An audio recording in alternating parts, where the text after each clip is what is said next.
তুমি আমাদের ভল কেন ভেঙলে? আরে এটা ভল নাকি? ভল তো এটা, ওটা তো তরমুজ ছিল।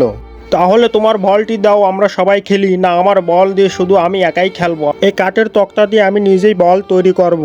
হা হা হা ভাই, আমরা অনেক মজা করে খেলবো। আগে স্কেল দিয়ে মেপে নিই, এরপর কেটে দিই। আমি কাঠের বল তৈরি করি, তোমরা সবাই ভিডিওটাকে লাইক করো।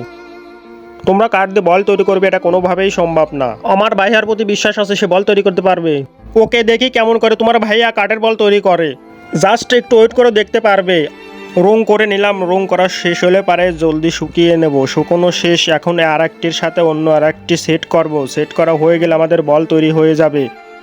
এই তো আমাদের কাঠের তক্তা দিয়ে বল তৈরি হয়ে গেল। বন্ধুরা সবাই এখন একসঙ্গে মিলেমিশে আমরা খেলবো। তোমরাও সবাই আমাদের মতন মিলেমিশে একসঙ্গে খেলাধুলা করবে। লাইক করো, কমেন্ট করো আর চ্যানেলটাকে সাবস্ক্রাইব করে বেল বাজিয়ে দাও।